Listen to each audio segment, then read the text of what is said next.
Okay, it should be on again.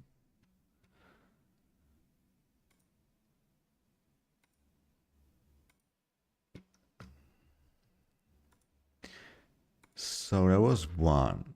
Also, I guess if there is Max Payne,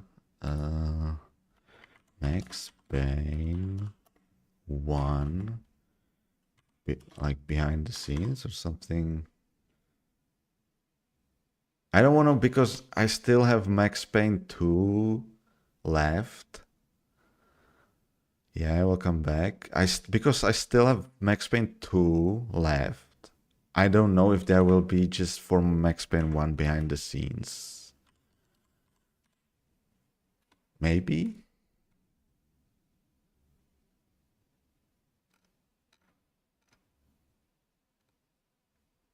Making of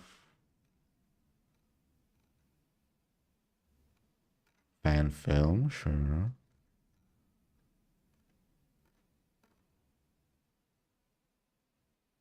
Yeah, because all of this will be like all together.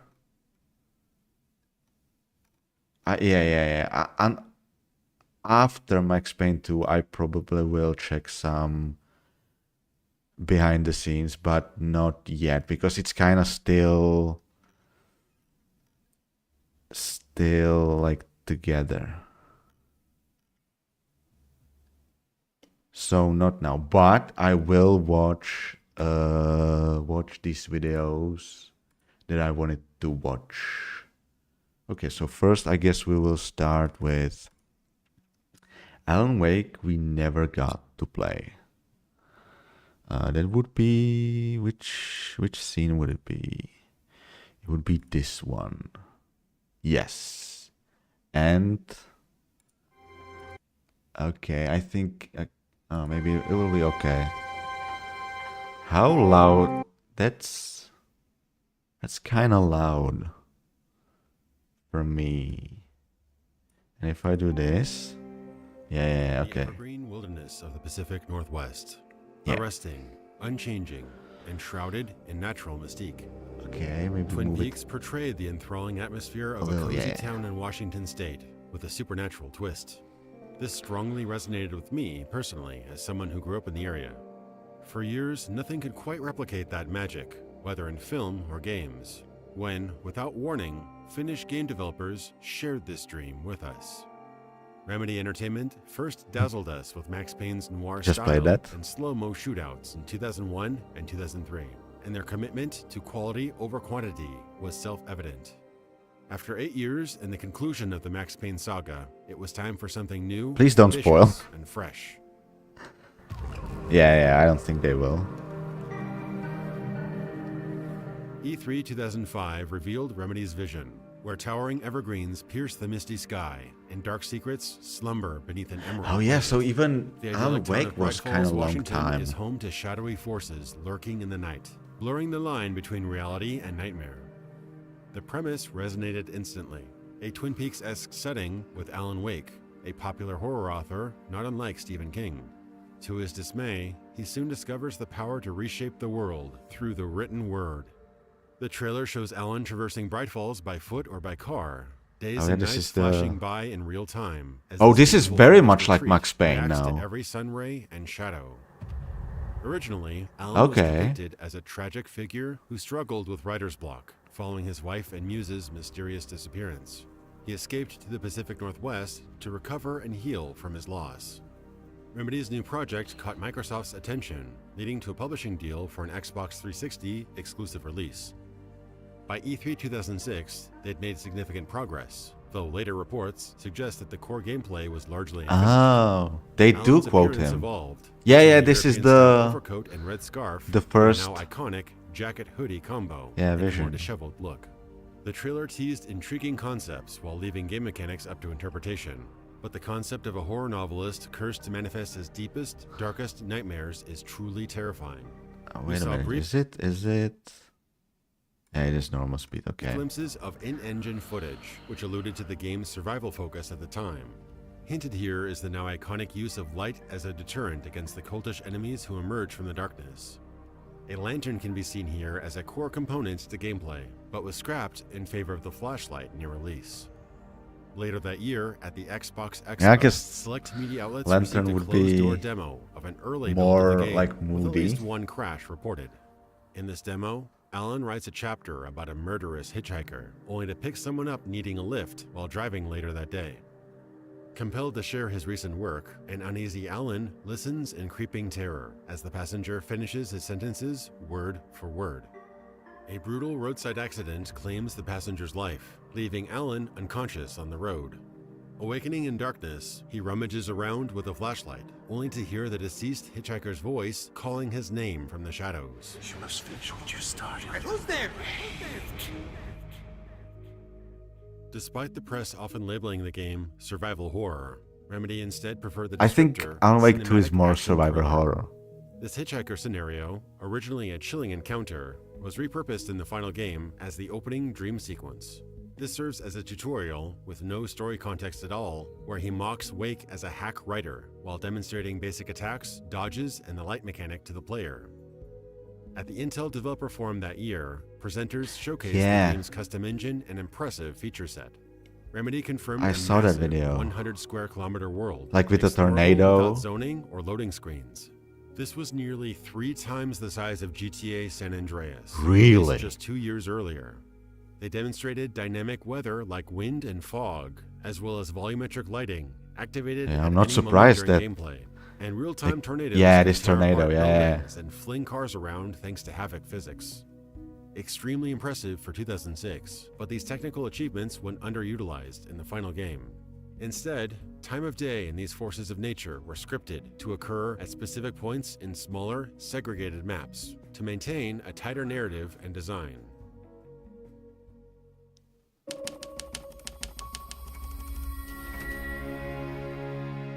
At The- E3 the X guy, 2007, yeah? we saw Yeah. an early voiced trailer with a different actor than launch, and several key clues as to the story and themes of Alan's journey. My name is Alan Wake. I'm a writer. That is a different. This story was meant to be a work of fiction, but everything in it is now horribly true. You'll think I'm crazy, but it's vital that I deliver this warning before it's too late. Time is running out.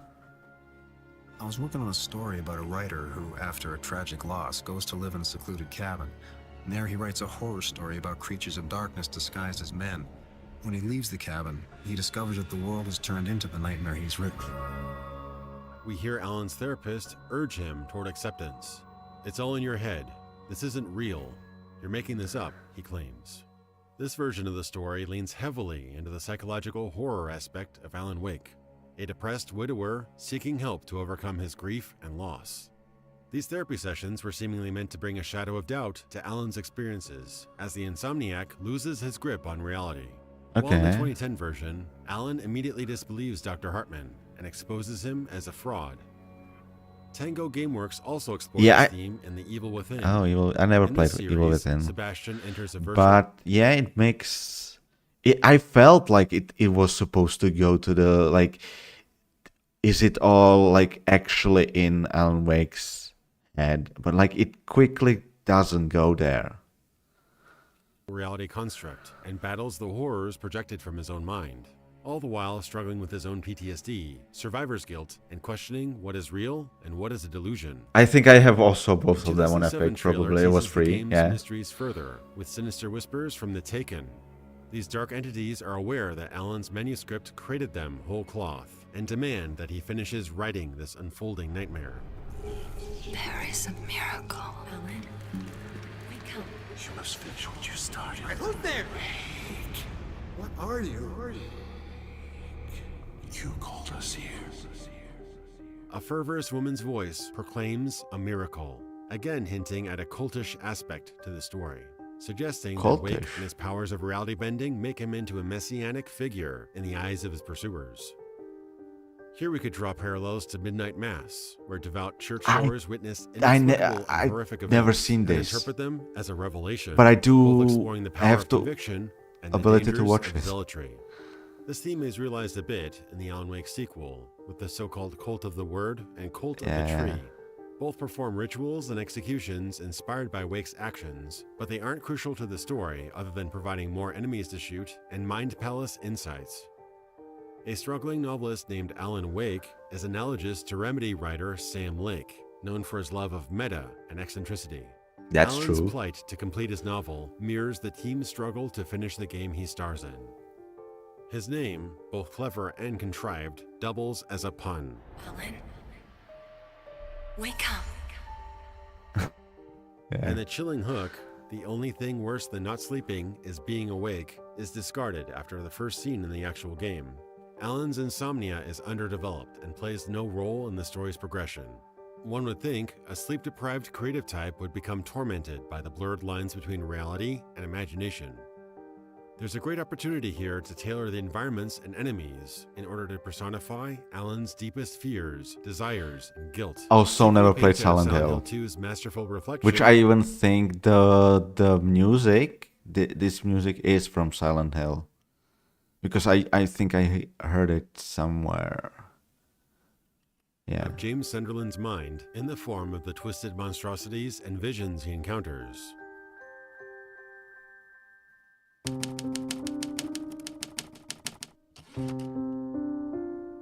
The original plot put Alan as the author of his own destiny, but in the final version of the game's story, he becomes a victim of words he did not recall writing. I remembered it all now. In the dark, I'd written for days, a week, almost a complete manuscript of a novel entitled Departure. Jagger had been my editor, whispering in my ear, making sure that the unfolding story would make her more and more powerful. A big story reveal tells us that poet Thomas Zane harnessed Cauldron Lake's power to save his wife in the 1960s, and through a deceptive twist, inadvertently summoned a dark entity disguised in her form. In modern day, she manipulates Alan into coming to the lake and writing a manuscript that serves her purpose. Then she erases his memory. The story even suggests that Zane wrote Alan into existence, further undermining his agency. But what's more captivating? A character shaping reality through the writing, or reality being influenced by a manuscript he didn't consciously create? Alan bearing the consequences of actions he can't remember makes him more of a pawn in this story, rather than a player. I'm having quite a difficult mess with Arcane. Never seen this one.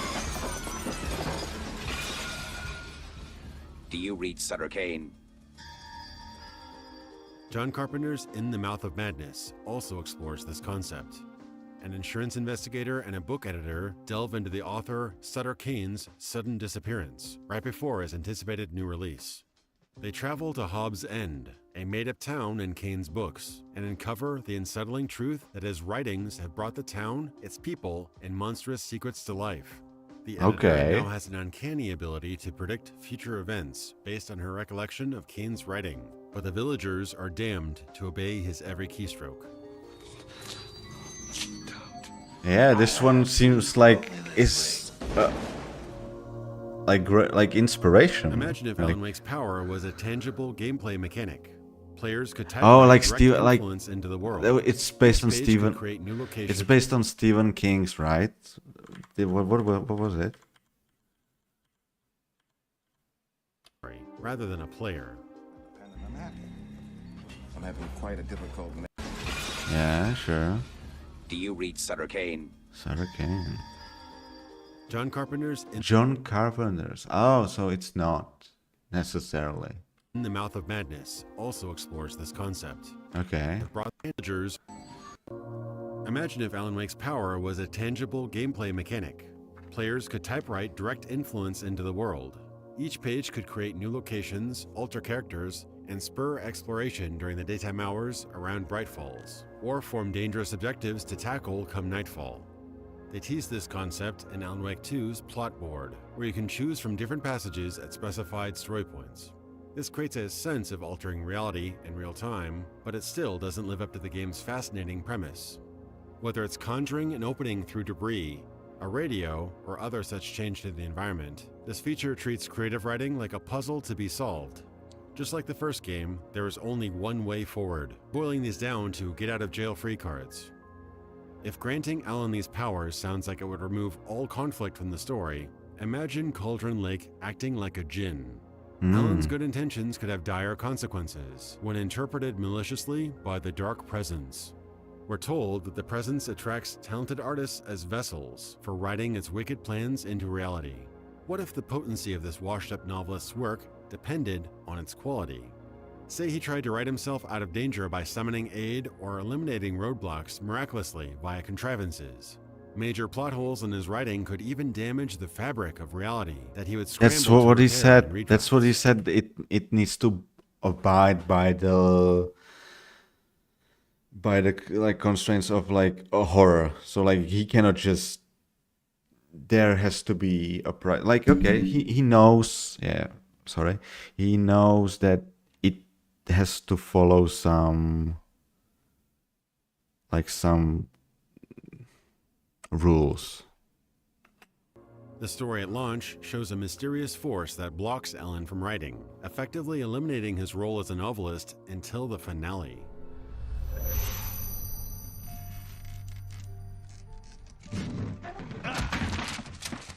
For me, the supernatural had always been nothing but a metaphor for the human psyche, a tool to use in writing fiction. Now, it was happening for real, and I couldn't put a single word on paper. It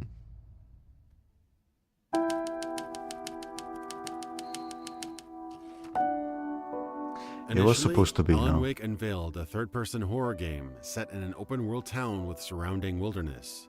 The trailers presented an expansive network of roads, vistas, and buildings making up Bright Falls, traversable by vehicle, and we can see the leftovers of this discarded material in the final product. Wiles go through the effort of coding, modeling, and animating several vehicles and miles of landscape in what is at its core a corridor shooter. The vehicle segments at launch felt out of place. Sparse, brief cruises before you're roadblocked, forcing you to be on foot again. Lyrics of the poet and the muse. I don't think so. Okay.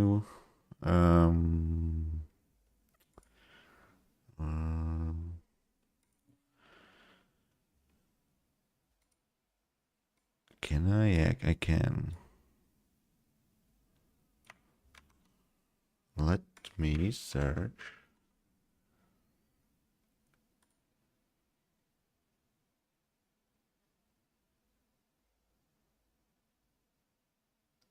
It is in which one?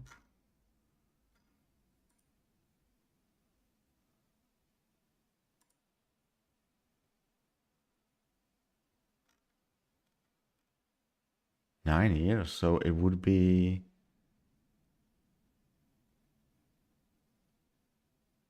Oh, did he? Did actually put it into jukebox? Okay, I guess they are kind of say. Okay, I can. I can.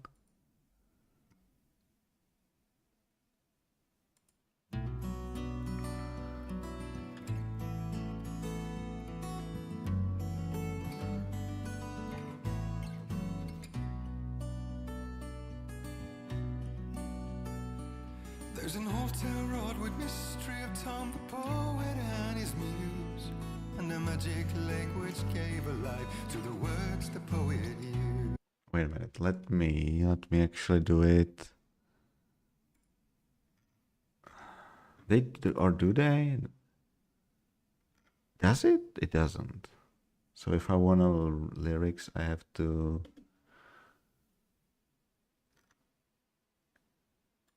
do. Can I do it through? I cannot really. Well, I can do it like this then. Oh, wait a minute. Like this. And Now the muse she was his happiness, and he rhymed about her grace, and told the stories of treasures deep beneath the blackened waves. well, I guess I can actually maybe through this. Can I? The witches. No. It's louder and. Okay, let's do it this way. In the stillness of wonder, and still in its mystic crown, the muse she went down to the lake, and in the waves she drowned.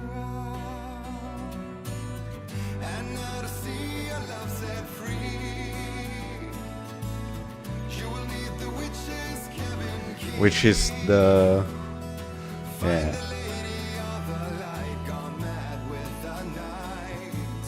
That's how you reshape destiny. The poet came down to the lake to call out to his dear. Tom zijn. When there was no answer, he was overcome with fear. He searched in vain for his treasure lost, and too soon the night would fall, and only his own echo would wail back at his call. And when he swore to bring back his love by stories he'd create, nightmares shifted in their sleep in the darkness of the lake. And now to see your love set free, you will need the witch's cabin key. Find the lady of the light still raving in the night. That's how you reshape destiny. In the dead of night she came to him with darkness in her eyes. We're in a morning gown, sweet words as her disguise. He took her in without a word, for he saw his grave mistake, and vowed them both to silence deep beneath the lake.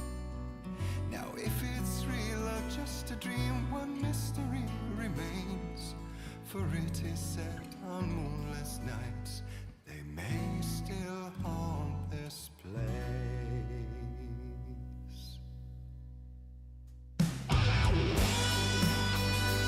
Okay. And told her stories of treasures deep beneath.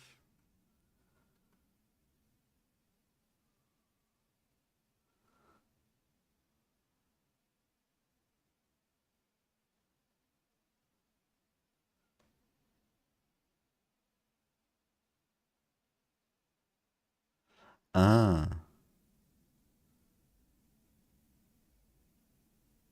Every possible branch for the end of time. Time breaker.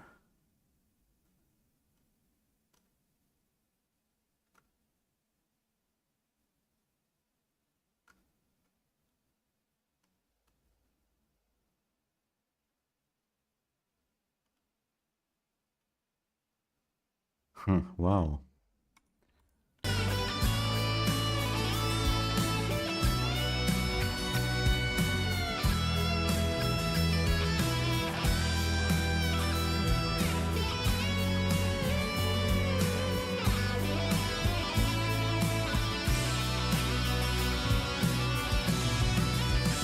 Total stories of treasures deep beneath. You will need the witch's cabin key. Find the lady of the light, gone mad with the night. That's how you reshape destiny.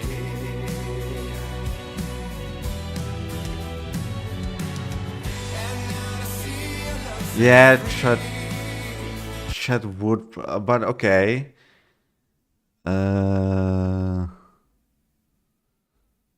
I don't know.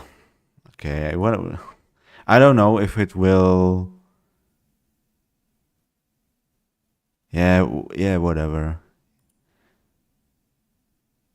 Whoa.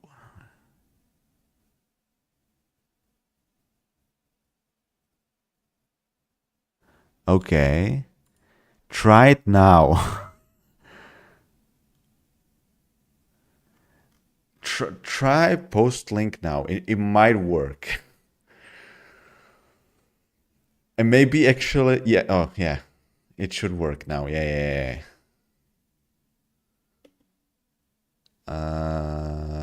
Okay. What is? Oh, there's. that's big.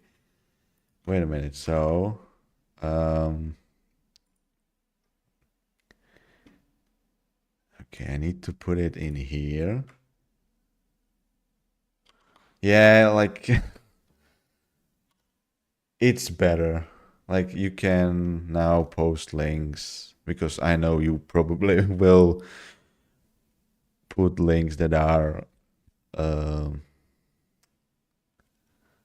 okay. Wait a minute. This? Okay, I kinda. Well, I guess I can move it. Okay. How do you? Oh, like this. Oh my god. That's. How do you? Yeah, like this. It's such a big picture.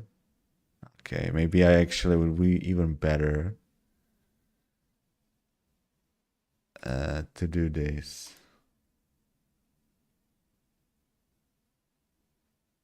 Oh, well, okay, I might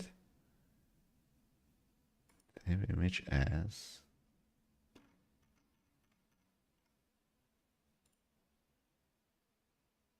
Okay, that's kind of dangerous. And how would I?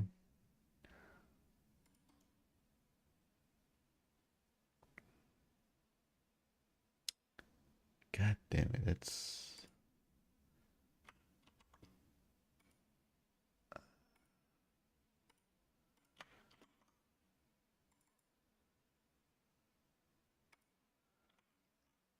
Okay, I can work with this better.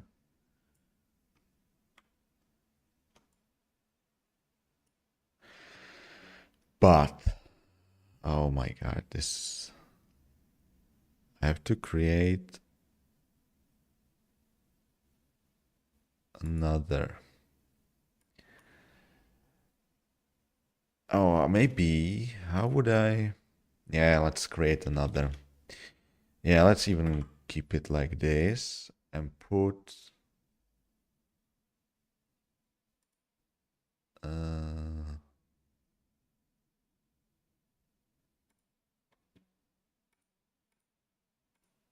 Yeah, this plus this. Sure, and that would be which that would be maybe like this. Sure. And let's choose yes. Yeah. Okay, that's much better.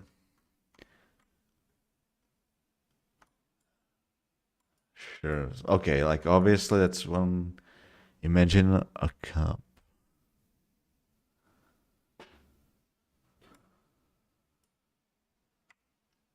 It's much better to. Okay. And so in this, somewhere there, like it references to the song, where when there is total stories of treasure deep beneath.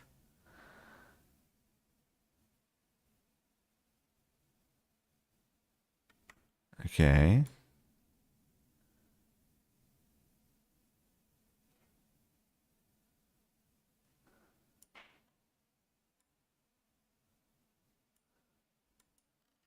Okay, so here okay, so there is so much options.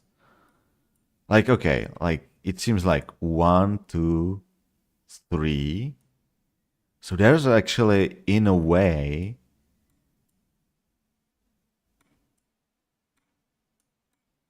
No, it's like it's well, four actually.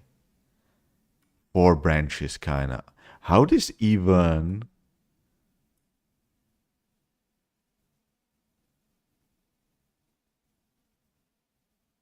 Oh, from where is this? Like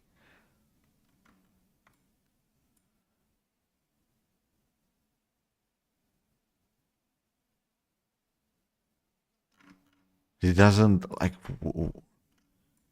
Okay. It doesn't connect to this, so like I don't even know like where this begins. Run outside.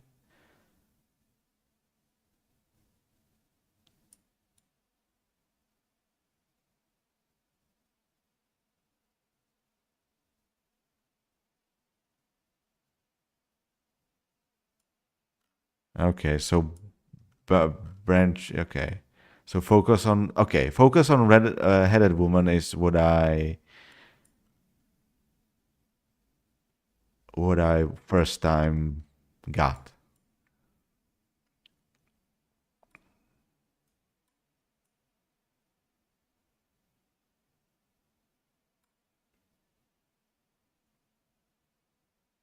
I think I concealed it just, which is actually okay.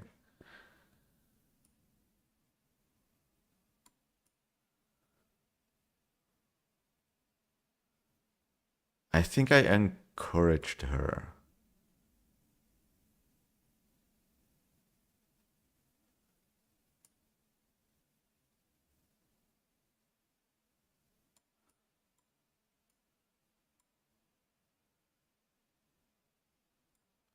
Oh, maybe. Oh, so it comes from this. Okay.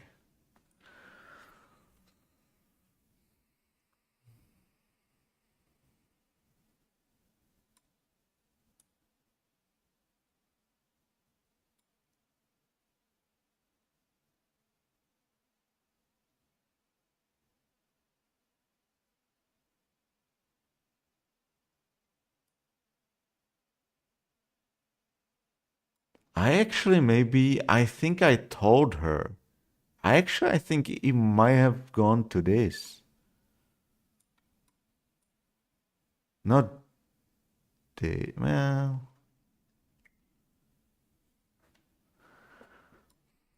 okay.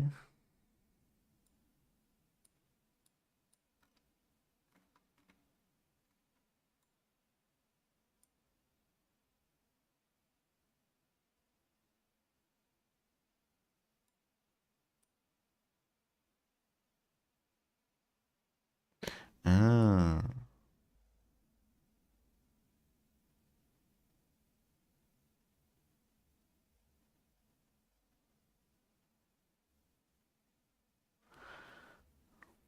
like, I don't know if it is truth about multiverse, childhood story of treasures deep beneath.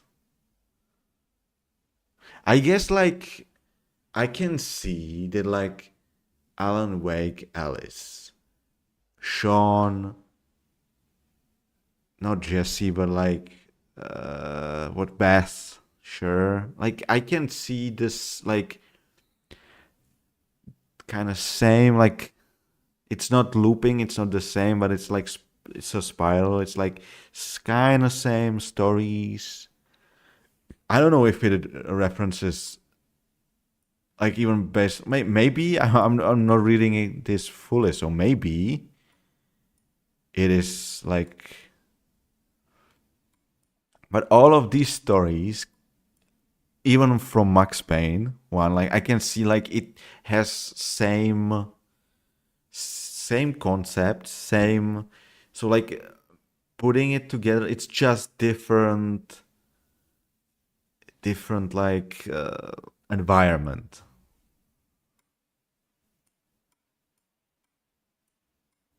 So I don't know if it is like, if it is actually equaling, but use the what? Where is, use the alien bomb? Oh, that is from this branch. Prepare for war? I don't think I there was a war. Search for aliens. Oh yeah, I think, yeah. I think I chose second time this, right? Um, where's the, yeah, I chose this. So I didn't choose this one. Prepare for war. Oh my god, prepare for war is also like dance. Dance branch. Oh my god.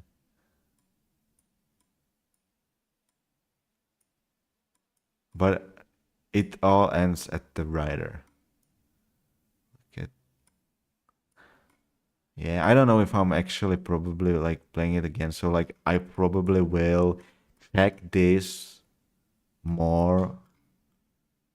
Get alien as a bomb. What was it? Okay.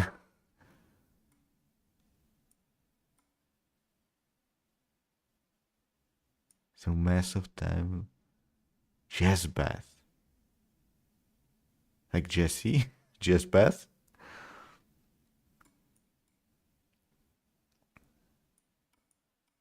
It also like when I obviously I'm not reading it like thoroughly, but like just from some of the like prepared for the war, that also reminds me kinda like Dune. Like not with the corporation. Well, kinda maybe with the but like just bet it seems like yeah okay. So this might be okay. Yeah, this might be Control 2. Yeah, because we don't know like actually it might be. So this branch might be so okay. Can we say I guess this one would be more interesting for a game because like this one meditating and like okay, this one is more like for a game, sure, maybe. This one is basically like living with her normally. It would be I don't know what it would be. How did this even step? Focus on the door. Huh. So the prepare for war might be related to Control 2. Okay. Object of power, yeah. Okay, yeah. That's director Jazzbeth. Okay, yeah. Yeah, this one is definitely very control like, so it might be. Where was Akti? At the beginning, somewhere or somewhere else?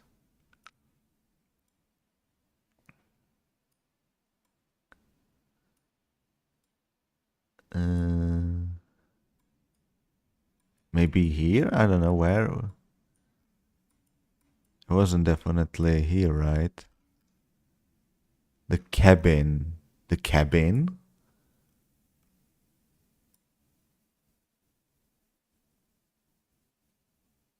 Or before she goes into lake?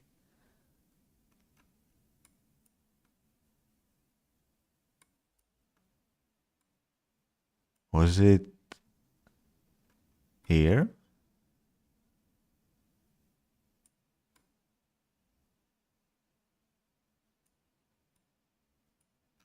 I don't think it can't be this one. It must be this one then. Somewhere was it was Ahti reference to.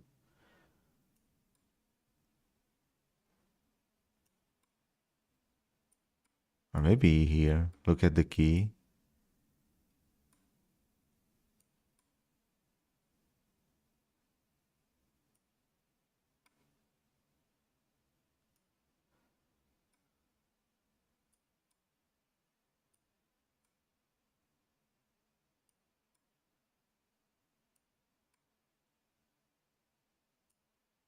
Open the door.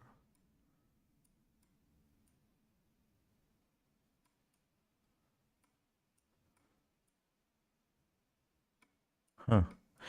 Yeah, I will check this out later more.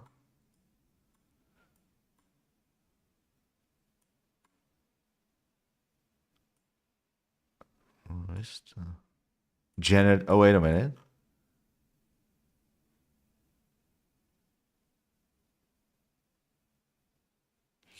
The one you gave to Janet first. Okay, maybe.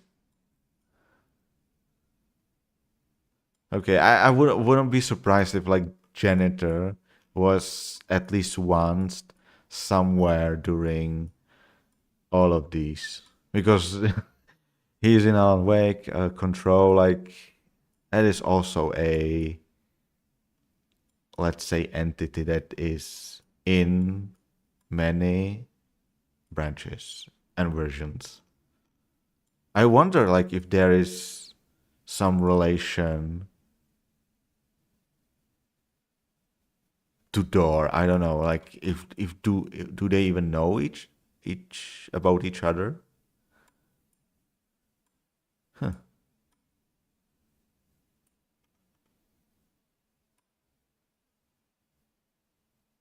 Look at the key.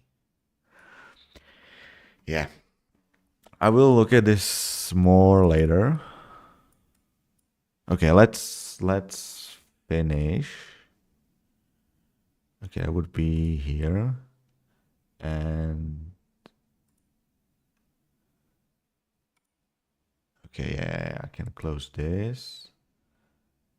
And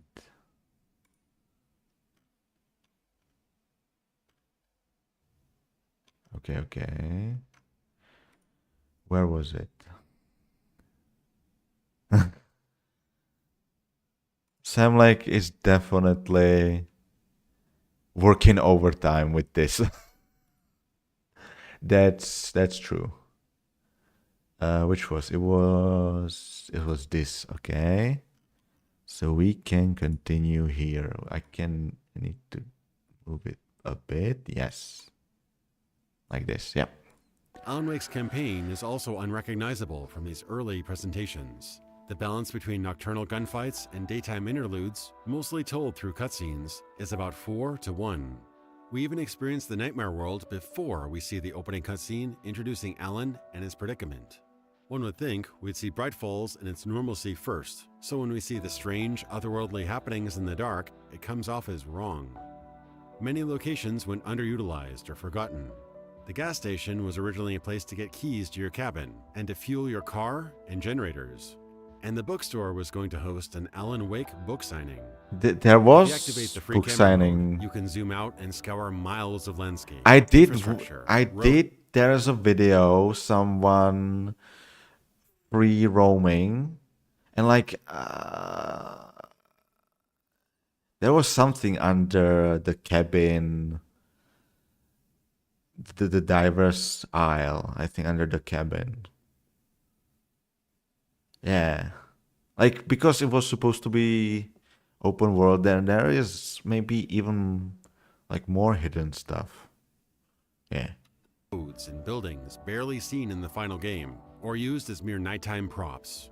The churches, stores, balconies, houses, docks, and countless other locales give meaning and contrast to the supernatural action. But our view of this world is so narrow, and mostly peered at through fog and darkness, that the player is absolutely starved of context, and there's little reprieve from running around in the woods shooting possessed lumberjacks for hours. How does Bright Falls operate normally? Who are these town people in their day-to-day lives? How are some taken by the dark presence while others resist the call? Who is Agent Nightingale or Dr. Hartman, and why are they touted as major antagonists, only to disappear in an instant, like a villain of the week on a TV show? Villain of the week, yeah. So to go with that was already the idea of light and dark as key elements, and early on that key element took the shape of dynamic day and night cycle in this free roaming open world. I just felt that we kind of started moving away from the idea of having this grounding factor of a normal world as part of this setting, this quirky, idyllic small town. We were kind of drifting away from that, and more the gameplay elements we were looking at started to support the idea that, well, if you know that the nighttime will be full of danger and horrors, then it makes sense for you during daytime to prepare for nighttime. And it started more and more be this survival thing, the idea that you are driving around in this world, looking for resources, getting gasoline for a portable generator, and bringing lights and hooking. So maybe even in this, like, there wasn't Cynthia, because like there there wouldn't be necessarily need for Cynthia because we would prepare during the day. But like after that, maybe Cynthia is the one who is helping us and like, okay. The lights up and creating this safe place where you can defend yourself during nighttime. Remember, these survival mechanics developed up through 2007 predated even Minecraft, so this was all still fresh and innovative, before the slog of knockoff games filled Steam's storefront. Okay.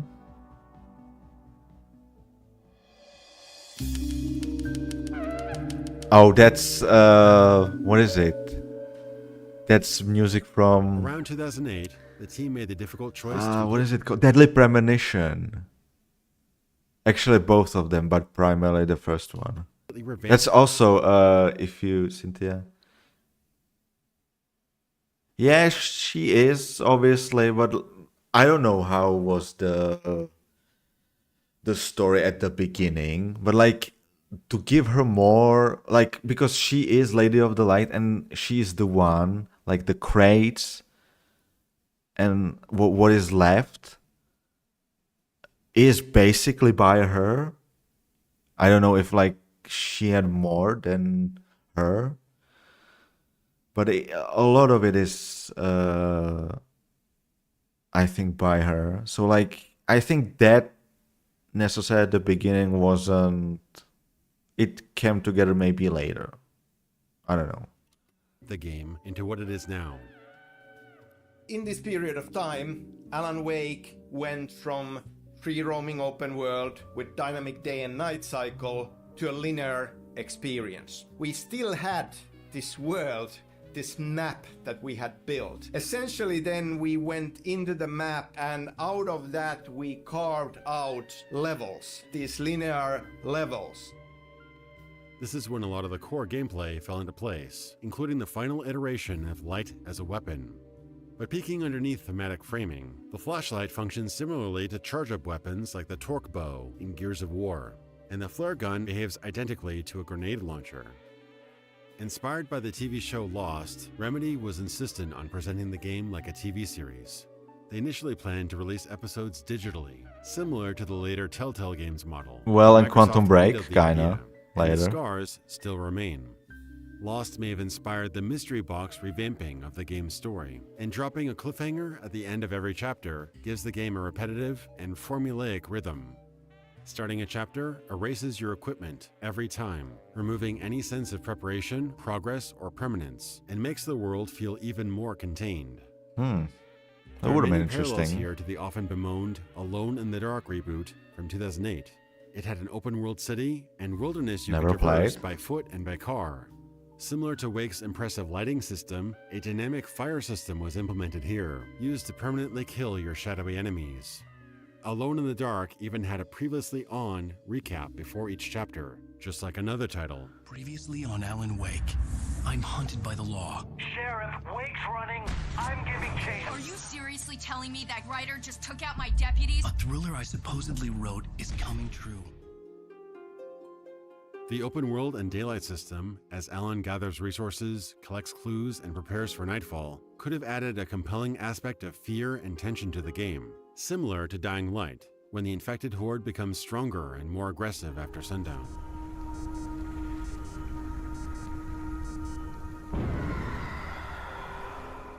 But for Alan Wake, the end Very result is fashionable, yeah. unfortunately clear.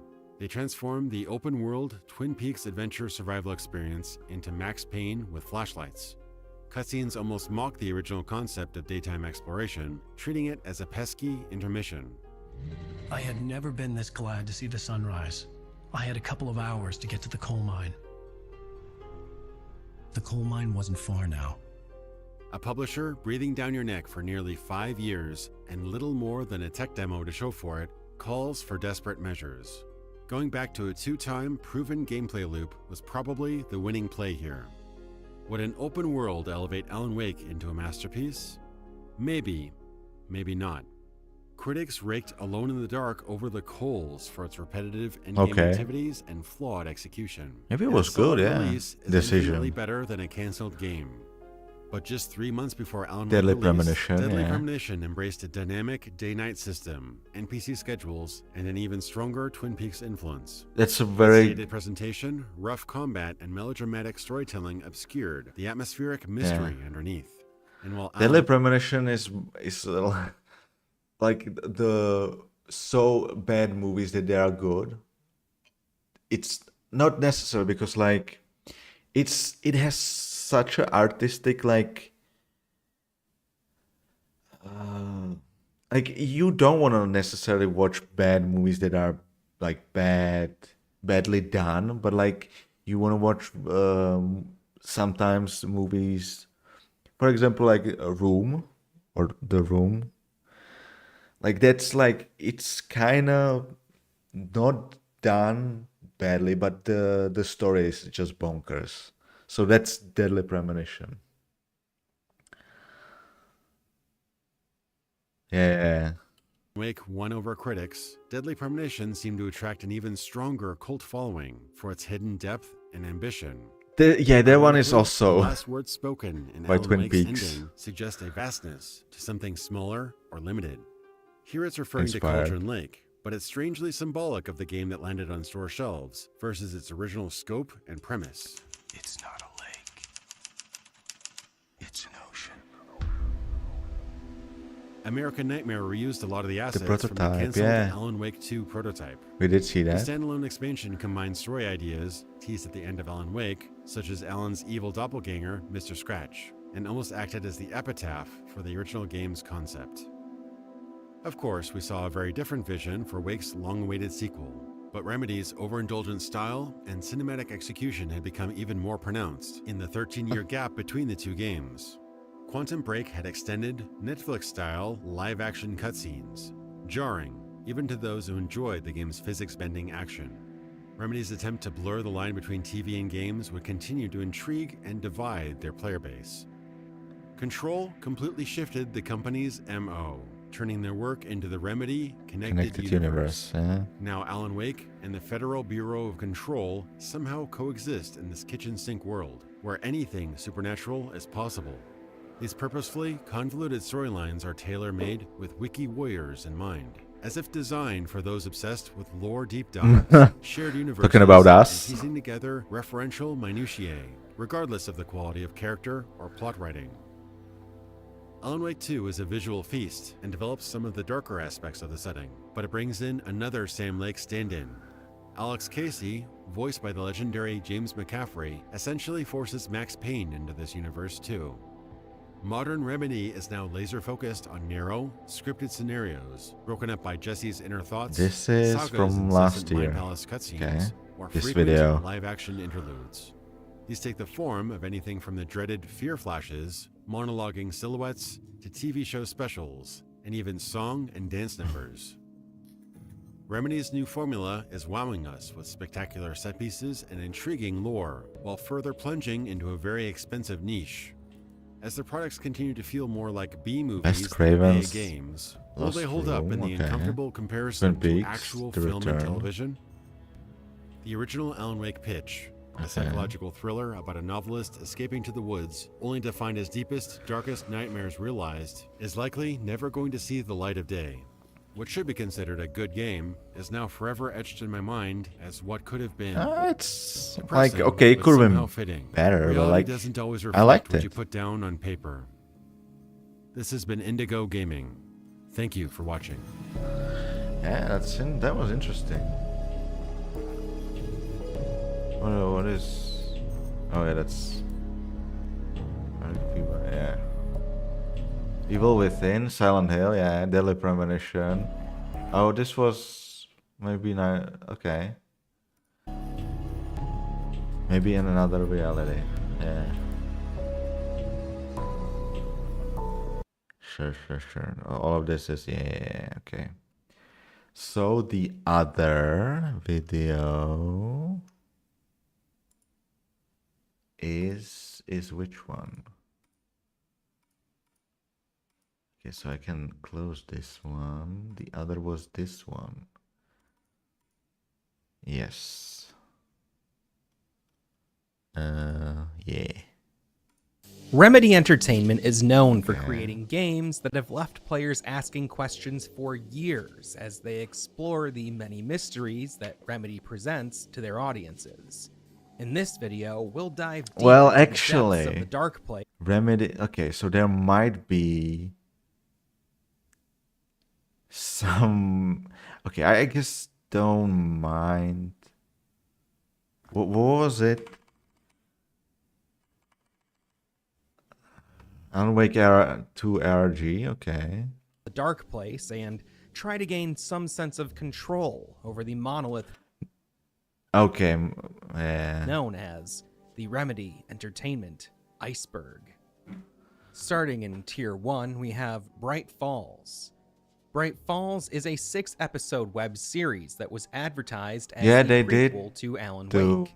It tells the story of a journalist named Jake Fisher, Yeah, who we travels watched to that. Bright Falls to interview Dr. Emil Hartman. Jake is eventually touched by the dark presence, and the series ends with Alan and Alice Wake entering Bright Falls. Alex Casey. Most recently, Alex Casey appeared as a character in Alan Wake 2, where he is an FBI agent and the partner of Saga Anderson. Alex Casey is also the name of a fictional detective in a series of books written by Alan Wake. It's clear to many that Alex Casey was inspired, in large part, by Max Payne, or maybe it was the other way around. Alex Casey was one of the names originally considered for Max Payne, along with Max Heat and That's why Dick the Justice. the ad. What was it? Casey? Something with the beer Casey? I don't know. Sam Lake drinking coffee. Oh yeah. On June 6th of 2023, Sam Lake uploaded a TikTok video with the Max caption, Heat. "Having a coffee in LA." In the video, Sam Lake looks off into the distance while slowly sipping from a cup of coffee. Since that first video, Sam Lake has uploaded around 100 more coffee-sipping videos across his social media platforms. While some people have asked if there is a deeper meaning to these videos, He enjoys Having coffee. a coffee series is just one of many coffee-related things tied to Remedy Entertainment. On April 1st of 2018, Remedy uploaded a video announcing that they would be shifting away from game development to focus on making coffee instead. Sometime later, Remedy actually released an Oh Dear Diner Bright Falls coffee blend. Most recently, coffee was This the guy main theme of sips North Star, an coffee, episode yeah. from the Night Springs DLC Coffee for world, Alan yeah. Wake 2, which played out like a coffee-themed parody of the events of Control. Coffee continues to be an essential part of Remedy's operations and identity. The Remedy Connected Universe. As far back as the release of the original Alan Wake, fans had been suspecting that Remedy's games were connected in some way, but the Remedy Connected Universe wasn't officially announced until August 7th of 2020. The AWE expansion for Control was the kickoff event for this connected universe. While all of the Remedy games have had various types of connections to one another, the Remedy Connected Universe is made up of official, canonical crossover events between the games that Remedy has the rights to. Poison Pill Entertainment. Poison Pill. On May 29th, 2024, Remedy's social media profiles... Wait a minute. This is also October 24. Okay. So this might be after the release of DLC or before? were all updated to read Poison Pill Entertainment since 1995, Night Springs City. Profile pictures, banners, and all publicly displayed usernames reflected this switch. Fans speculated on what exactly the change could have meant, but it was eventually revealed that Poison Pill Entertainment is a sort of dark place echo of Remedy Entertainment. Another it's version a fictional of game development studio that was featured in the Alan Wake 2 DLC, Night Springs. Remedy's social media profiles were changed back to normal on July 4th, 2024. Poets of the Fall. Poets of the Fall is a Finnish rock band formed in 2003. Their first single, Lake Goodbye, was originally created for the game Max Payne 2, with the lyrics having been adapted from a poem written by Sam Lake. Members of the band appeared in the first Max Payne game, and the band has had some presence in almost every Remedy game since. Ahti. Ahti is a character first introduced in the game Control.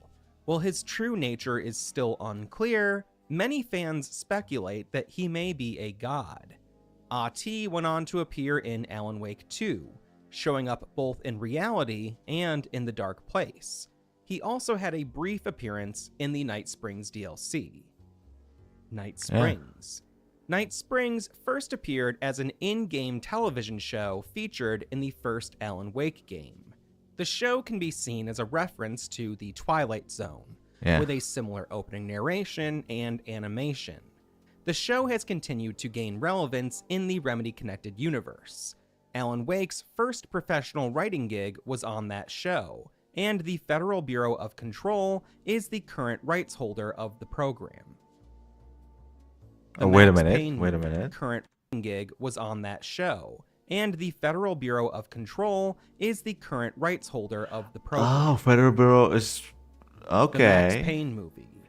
On August 9th, 2001, just 2 weeks after the release of Max Payne for the PC, it was announced that the game had been optioned for a movie adaptation. The movie, aptly titled Max Payne, starred Mila Kunis and Mark Wahlberg. I never released seen in October of 2008. the full The script movie. was originally planned to be handled by Sean Ryan, creator and head writer of The Shield, a show that has been considered by many to be one of the greatest. Yeah, of all I never time. seen this one, Instead, but the script apparently was it is handled good. by Bo Thorne, a lecturer at Brooklyn College who has no other official writing credits. The Okay. movie has a 16% critic rating and 29% audience rating on Rotten Tomatoes. The film did hit the #1 box office spot during its opening weekend, which is especially impressive considering that it was going up against movies like The Secret Life of Bees and Sex Drive. In June of 2022, an entertainment industry insider and leaker claimed that 20th Century Fox had put a live-action Max Payne reboot into production. Interesting. There is currently no official word on the status of the reboot. I don't think... Death Rally. Death Rally, sure, Death the Rally first game. is a vehicular combat racing game that was developed by Remedy Entertainment and published by Apogee Software.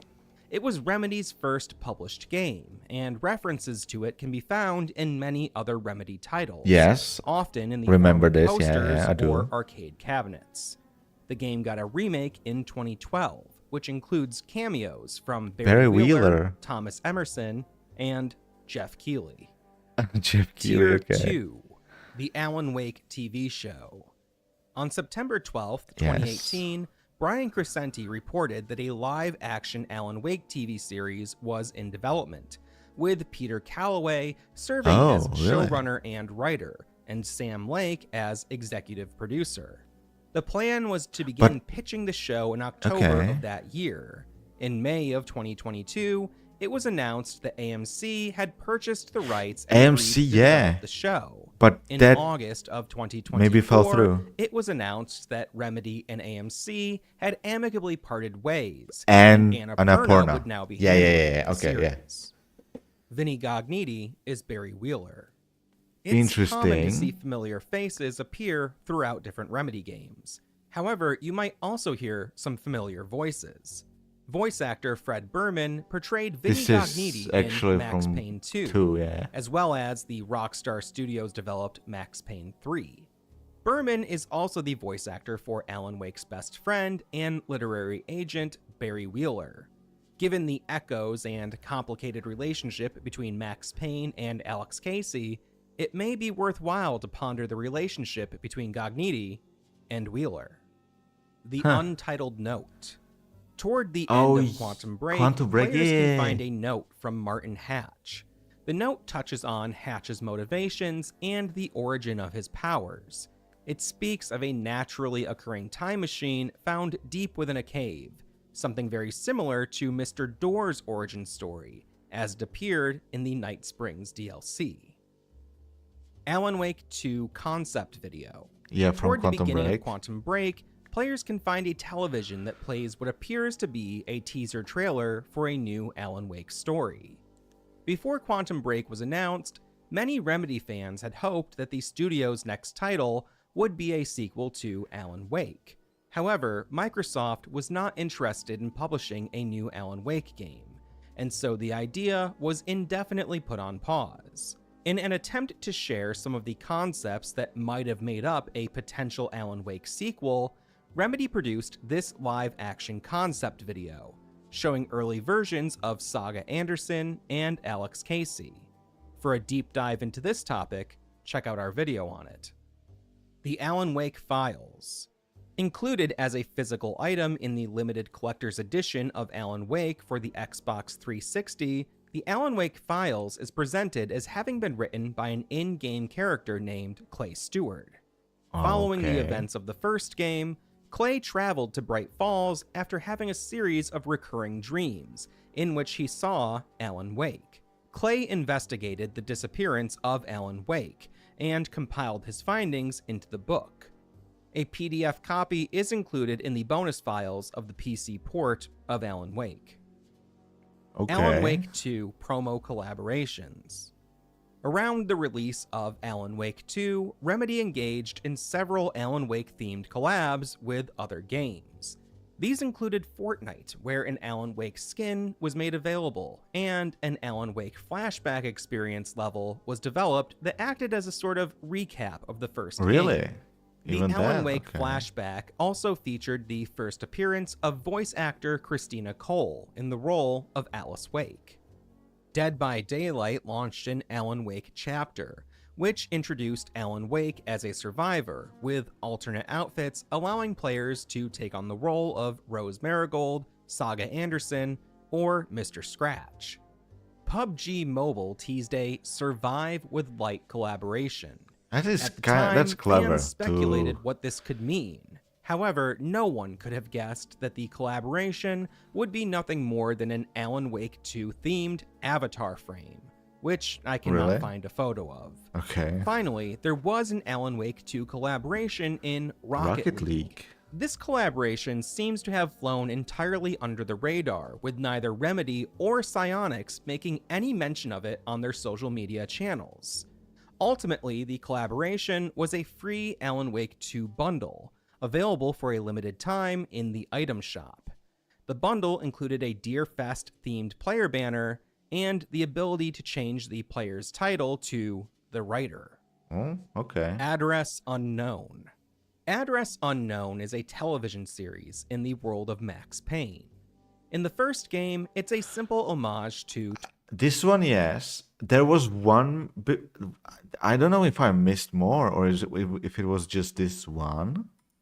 Twin You will Peaks. see. But in Max Payne 2, the series Oh. expands to present a Okay. meta-narrative that mirrors the events of the game. Many elements of the show, including a murderous doppelganger, mysterious phone calls, and an ever-shifting nightmare city, would go Sam? on to appear in Alan Wake 2. Okay. Novelizations. As with many other Microsoft-published games of the time, both Alan Wake and Quantum Break received the novelization treatment. Okay. The Alan Wake novel tells a slightly modified version of the story, but generally follows the events of the game. The book is credited to Rick Burroughs, who many fans believe to be a pseudonym for Sam Lake. There are no other books credited to this author, and no further information can be found about them online. Rick Personally, Burroughs. I'm more inclined to believe that this book was just some contract work done by an author who chose to work under a pen name. Many other licensed novelizations have been written by authors who choose to not be directly credited for their work. Beyond that, in the foreword to the Quantum Break novel, titled Quantum Break: Zero State, Sam Lake expressed that he struggled to see the point of a straightforward game novelization, since the story had already been told in its preferred medium. Sam Lake saw the Quantum Break novel as an opportunity to do things differently, given that the game itself featured many different possible versions of the same story. Zero State was written by Cam Rogers, who had previously worked on Quantum Break. His familiarity with the source material allowed him to write an alternate version of the game's timeline, which included some elements and backstory information that had been cut from the game. Art and making of books. Remedy has produced books that accompanied the releases of Alan Wake, Quantum Break, and Control. These books document the making of each game, and show off a large amount of concept art for each title. These books also include a fair amount of information regarding cut content. A similar book has been announced for Alan Wake 2, and will be included in the collector's edition of the game. Neighbor of the Beast. In most translations of the Bible, 666 is referred to as the number of the beast. In most Remedy games, a reference to the neighbor of the beast can be found, either in the number 665 or 667. Some players have pointed out that if the beast is 666, its neighbor would be either 664 or 668, since in North America, where the games are set, houses are numbered in the traditional European system of odd numbers on one side of the street and even numbers on the other. Okay. Tier 3. Nicole Horn is Max Payne's mother. The first Max Payne game didn't really feature any professional actors, and instead, friends, family, and acquaintances of the Remedy staff wound up portraying many characters in the game. This is how Sam Lake wound up as the person portraying Max in the first game, and Sam Lake's mother took on the role of Nicole Horn, the game's main antagonist. Alan Wake wearing glasses. The character of Alan Wake in the first game went through several iterations before Remedy landed on the look that we're all familiar with. Ooh. One early version of the character saw the writer donning a pair of glasses. Ragnarok. In Norse mythology, Ragnarok the club, is a series of events that includes the death of many mythological figures. Ragnarok is also the name of a nightclub in the first Max Payne game. The events of that game largely mirror the story of Ragnarok, starting with the death of DEA agent Alex Balder, who is an echo of the mythological figure known as Balder, the son of Odin. Okay, This House of you don't know about that. On February 22nd of 2012, a blog called This House of Dreams was published on blogspot.com. The posts are presented as having been written by a woman named Samantha Wells, who was documenting the renovation of an old house that she had purchased in a town called Ordinary. In reality, the blog was a writing exercise for Sam Lake, and the posts within make many references to what would eventually become elements of the Remedy connected universe. Sam Lake, the in-game character. Sam Lake is known in our world as Remedy's creative director, but he's also appeared as a character in Alan Wake 1 and 2, further blurring the lines between Remedy's fiction and reality. The Red-Headed Woman. In Address Unknown, there is mention of a woman who has dyed her hair red. This line went on to gain greater significance when Tim Breaker made mention of a red-headed woman on his whiteboard in the Dark Place in Alan Wake 2. Crossfire X. Well, okay, that's all. Breaker dyed her hair red. In Address Unknown, there is Address Unknown? I don't know which part it's supposed to be. Mention of a woman who has dyed her hair red. Dyed her? Okay. This line went on to gain greater significance when Tim Breaker made mention of a red-headed woman on his it's not Jesse? Whiteboard in the Dark Place in Alan Wake 2. Crossfire X. Crossfire X? Crossfire X was an Xbox One exclusive multiplayer shooter that featured 2 campaigns developed by Remedy Entertainment. Unfortunately, the game struggled to maintain an audience, and the servers were shut down in May of 2023. For some reason, the single-player campaigns were made unavailable when the multiplayer servers shut down.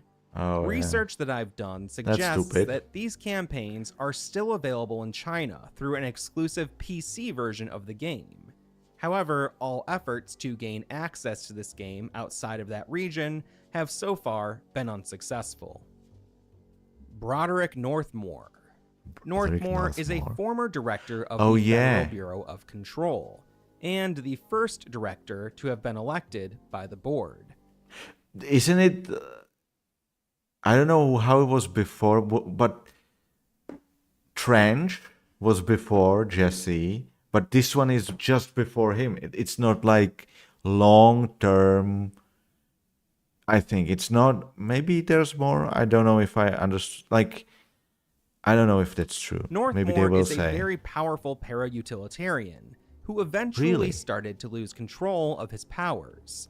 At the request of Zachariah Trench, Northmore agreed to retire from his position as director and allowed himself to be sealed inside of a containment chamber that would be used to power the oldest house, and he still resides in that chamber to this very day. The chalkboard. In the opening chapter of Quantum Break, the player can find a lecture hall with a chalkboard that suggests... Okay, I don't know, but like the face... Which is Barbara Jagger? The Dark Place. And, okay. Because like, if I had to... I didn't play... It doesn't actually matter, but like, couldn't it be... Max Payne, because like he kind of, the first one, he has kind of blocky hair. I don't know. I still don't know what, like, that face. Maybe it is what's his name? Martin Dorr or Martin Hatch or like Werlin Dorr. Maybe, but like only one like that has such a like flat hair is Max Payne. There was a class on the topic of Alan Wake. The status of Alan Wake in the world of Quantum Break is unclear, as players can find novels written by Alan Wake in the game world, as well as people playing the game Alan Wake on their PCs. Regardless... Okay, sure. The chalkboard offers a lot of interesting information about Alan Wake, most of which would wind up being relevant to Alan Wake 2. Dylan's dreams. At some point in the game Control, Jesse Faden can speak to her brother Dylan about his dreams. Yeah, and because when I played it first time, I obviously didn't know anything, but I did see a short for this, like, and he basically talks about Alan Wake 2 and maybe more. During these scenes, Dylan reveals information that we would later come to recognize as foreshadowing of the events of Alan Wake 2. These scenes would also act as confirmation of the Remedy-connected universe before the crossover event was officially recognized by Remedy themselves. Tier 4. Mullet Time. Yeah, In Alan Mullet Wake, Time. players can come across a character named Thomas Emerson, a video game designer who is also a patient at the Cauldron Lake Lodge. Emerson will monologue about his experiences in the industry, and this speech is a reference to Remedy's own experiences working on Max Payne. The Max Payne IP was co-owned with Apogee, something that Apogee founder Scott Miller has gone out of his way to mention on many occasions. He also takes credit for the bullet time idea, and given this context, it's easy to see Emerson's mullet time rant as a possible tongue-in-cheek reference to Miller's involvement in Max Payne's development. Okay.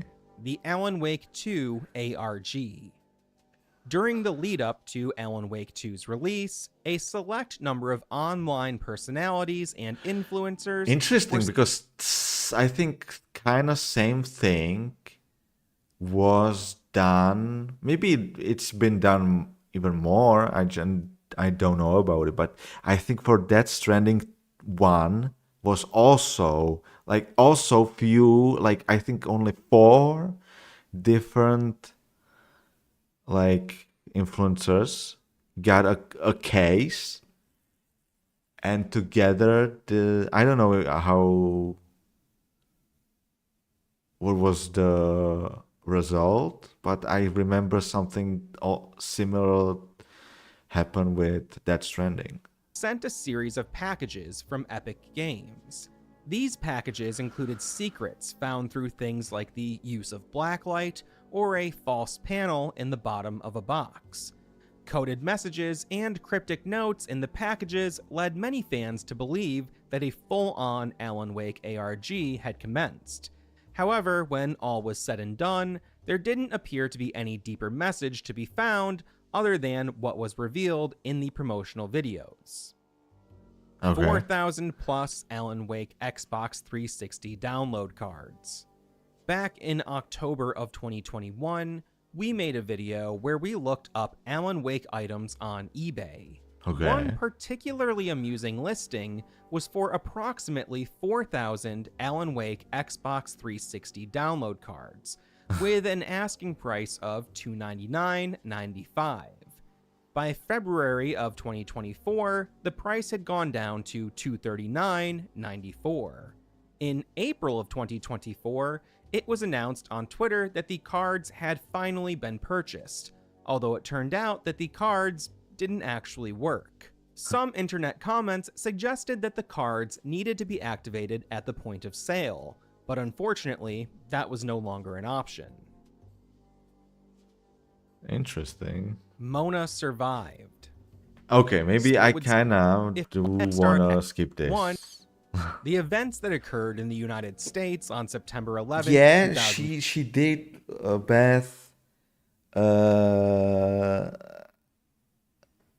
Beth did try to stop 9/11 but couldn't. 1 have a surprising significance in the Remedy connected universe. In Quantum Break, we find out that time traveler Beth Wilder attempted to prevent the attack on the Twin Towers. The console ports of Max Payne erased all images of the Twin Towers from their comic book cutscenes, and Mark Wahlberg, star of the Max Payne movie, claimed that if he had been on one of the planes that had flown into I the heard towers, that. quote, He would've it stopped wouldn't them. have went down like Yeah, it did. yeah. There would have been a lot of blood in that first class cabin, and then me saying, okay, we're going to land somewhere safely. Don't worry. 2 months after Sure. making these claims, Wahlberg would retract his statements and apologize for coming off as insensitive. The Control ARG. Control. On December Okay. 20th of 2018, Remedy posted a trailer for the game Control. At one point in the trailer, a symbol can be seen on a wall. That same day, Remedy did a live stream where a similar symbol could be seen, with a note asking if it was some kind of code. Below the symbol was a cardboard box with Morse code written on it. A third symbol was seen in a video posted on March 1st of 2019.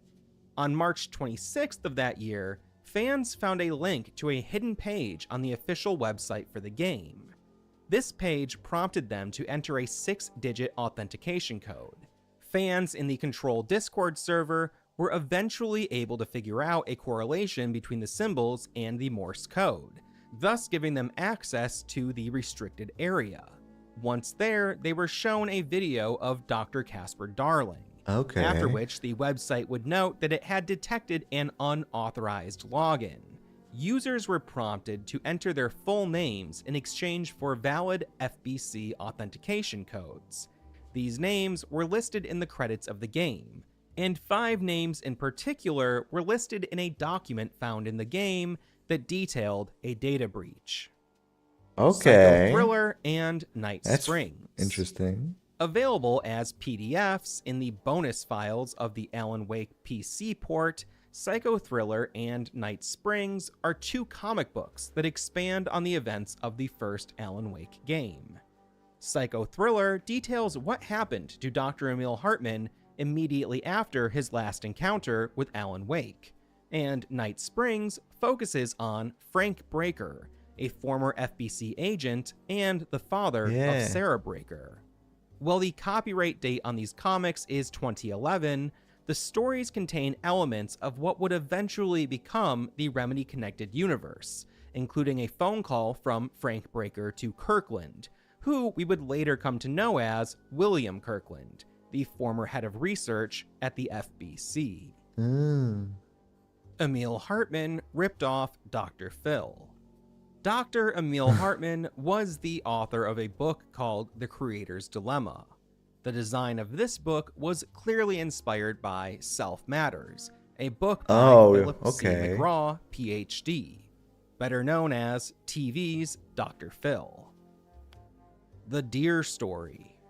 At a certain point in Alan Wake's American Nightmare, players can interact with a phone booth that will play a recording of Matthew Peretta, the voice actor for Alan Wake, telling what is known as the Deer Story. This appears to have been a candid moment caught on tape that was included in the game as an Easter egg. Product Wait a placement. minute. Okay, can I?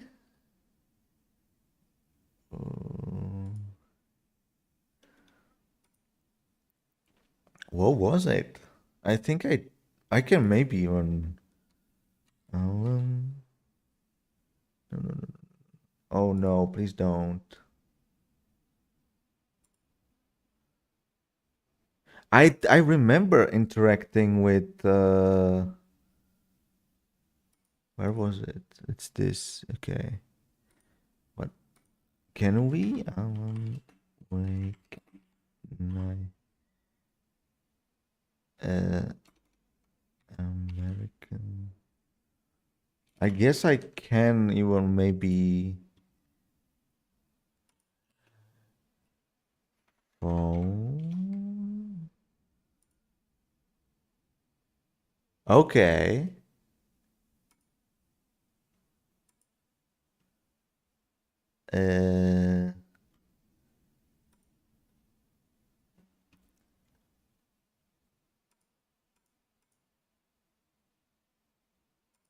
Yeah. Oh, it is. Okay. So one morning I was running. It was in the fall. It was about 6 o'clock in the morning. It was the sun was just coming up. And there's this huge estate right on the Long Island Sound called the Ziegler Estate, and it's monstrous, and it has these old iron gates that have these. They're spiked, very very sharp. But it's acres and acres of land. And so I'm running and I'm listening to Tosca, listening to opera. And there's a moment in Tosca where Tosca's about to stab Scarpia. Okay, and it's very, very dramatic. And it's like, there's this huge duet. And so I'm running, and you can see the breath coming, you can see my breath coming. The sun is coming up, and there's this incredible scene happening. And all of a sudden, in the distance, I look, I see something that's on the fence. And as I'm running up, I realize it's a deer. And the deer has tried to jump over this fence, like 8 feet high. Tried to jump over the fence. It landed on top of the fence. It caught it in its chest, and it slid all the way down. So it opened the deer from the chest to all the way down its stomach, and it was still alive. It was flailing, absolutely flailing. I remember just this music, and the thing was running, and I couldn't believe what I was seeing. Absolutely couldn't believe what I was seeing. And I couldn't get at the deer. It was on the other side. So it's like the idea of okay, well, you should help the deer, try to put it out his mirror. I couldn't get near it, and it was huge. It was gigantic. And so and there was gigantic horns. I mean, it was a visual I will never, ever, ever forget. And I just remember as I was running, and just these flock of crows that were like in the trees just flying. It was the most cinematic, frightening thing I've ever seen. Wow. I just stood there. I stood there until it died. You know, and then just started running home. Wow. Okay, that's an interesting story that I guess happened to Matthew Peretta. I don't know. Okay, so let's switch. Yeah. Back to this. Yeah, maybe like this. Yeah. It's included in the game as an Easter egg. Okay. Product placement. The first Product Alan placement, Wake sure. game included Energizer. a considerable amount of Oh yeah, product. I think Max Payne 1 had like I think he said about someone like that, like I think it was maybe in the hotel and like an Energizer Bunny. So like they kind of I don't know if they willed into existence that, but I guess they did have that product placement later. Including Energizer batteries, a 2010 Lincoln MKT, which can also be Okay. seen in the game's live-action prequel, Bright Falls, the Microsoft Sync software, Yeah, the yeah. Microsoft I was Xbox laughing about that. 360, and Verizon phones. The game went so far as to even include a Verizon commercial on a television, and a character in the game Yeah, it's utters achievement. Verizon's marketing catchphrase of the time, "Can you hear me now?" Can you hear me now? Yes. Really? The majority of I these didn't know about elements that. were not included in Alan Wake Remastered. Tier 5. Max Payne 1998 Beta. Okay. On November 19th, 2018, Frederick Schreiber, the current CEO of 3D Realms and Slipgate Ironworks, posted So a 3D Realms did help. Okay, so that's why maybe 3D Realms was in the credits. Okay. brief video to the 3D Realms Discord server, showing off a 1998 beta version of Max Is that Payne. South Park? That's South Park. That's Stan and I don't know, Mother. Which is I think Barbara. Isn't she called Barbara? I think so. In a subsequent message, Schreiber stated that he had builds of the game going as far back as 1995. The video itself is a recording of a screen rather than actual game capture footage. At the time of writing, no beta builds of Max Now Payne that have been is released flat to the hat. public, and very little footage of the early builds is available. Alan Wake Skeleton Fight. Skeleton In Fight. episode 4 of Alan Wake, Yes! players can go off the beaten path to I find I did not get that on the first try. There was actually when I was doing achievements. That's because I think it's near the musical fight or like the stage fight, and I went to it. And if you go to it before going to the cabin or like house before it, it closes. a small graveyard. Upon approaching the graves, the Dark Presence will extract several skeletons from the ground and attack you with them. The Veteran Porter. The Veteran Porter Yeah, is a that- character in yeah. the 2019 game from Death Kojima Stranding. Productions' Death Stranding, Which has the many Veteran Porter cameos. was portrayed by Sam Lake. House of Leaves and Poe. House Sure. of Leaves is a novel by Mark Z. Danielewski. The book was a very strong influence on the game Control, with many Okay. parallels being able to be drawn between the two works. The author's sister performs music under the name Poe. Poe Yeah, you collaborated did. with Sam Lake to make some music for Alan Wow. Wake 2, thus bringing the connections between all of these influences a bit closer together. Agents of Storm. On October 22nd, 2014, Remedy and co-publisher Flare Games released Agents of Storm, a free-to-play mobile strategy game released for iOS. Despite not having any overt connections to Remedy's other titles, the world of Agents of Storm contains many echoes of the RCU, including an antagonistic multinational corporation with an inverted triangle for a logo, and a familiar-looking character named Sam Storm Lake. Commander. The servers were shut down in November of 2017, and as of the making of this video, the game is seemingly no longer available to play in any form. Interesting. The cancelled Alan Wake 2. Yeah, we did. Initial work on this. Alan Wake 2 began shortly after the release of the first game. Concept art and a pitch demo were put together, but Microsoft decided to pass on the game, instead requesting that Remedy adapt some of its ideas for Alan Wake 2 into a new IP, which would eventually become Quantum Break. Some of the ideas from this cancelled version of the game made their way into 2012's Alan Wake's American Nightmare. Socks and Ballerinas. In the game Control, players can come across a chalkboard with some salmon soup torpedoes, sources. seemingly disparate messages written on it. A coded message on the board turned out to read Socks and Ballerinas, the name of a two-piece experimental rock band that was formerly based in Finland, but has since moved to the UK. The words on the chalkboard are song titles from their 2019 album, Soap, and the letters and numbers at the bottom of the chalkboard were 3 download codes that could be redeemed on bandcamp.com for a free download of the album. Mila Marble. Mila Marble and the Mystery of the Missing Grandma is a 2017 children's book written by Sam Lake. The book tells the story of a young girl who uses her especially keen sense of intuition to play detective and solve the case of the missing grandma.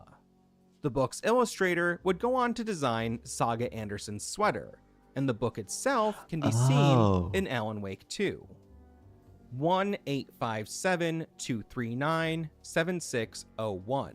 A number. In the original Xbox 360 version of Alan Wake, players could scan a Microsoft tag that would present them with a phone number. Because on PC there is, I think on this board is just Facebook link. I think. So, on an Xbox One. That number would play the following message. Hello, you have reached Dr. Emil Hartman. I regret that I cannot take your call at this moment. If you are a reporter calling about the creator's dilemma, please note that I will be glad to talk to you, but interview requests should go through my office. If you are an artist facing creative challenges, please leave your name and contact information. My clinic here at Cauldron Lake Lodge probably. This is actually, like 20 minutes and some. After this, I probably will end it. So, I don't know how long will you be, but if not, thank you for being here. Hopefully you come back, but probably after this, I am ending it.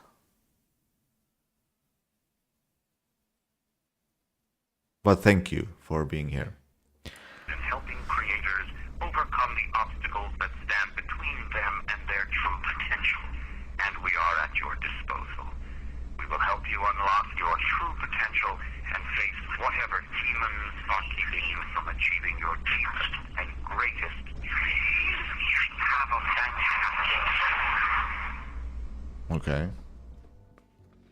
In later versions of the game, the Microsoft tags were replaced with QR codes, which linked to different content than was found in the original game. Alan Wake's Visions. In Alan Wake Remastered, the aforementioned QR codes linked to 3 unlisted YouTube videos, each one featuring a monologue from Alan Wake. Players speculated about the meaning of these videos. However, they lacked the full context required to totally understand what these videos were addressing. The visions, as they are referred to in the title of each video, were direct foreshadowing of the events of Alan Wake 2, a game that, at the time, had yet to even be announced. Tier 6. Undertow.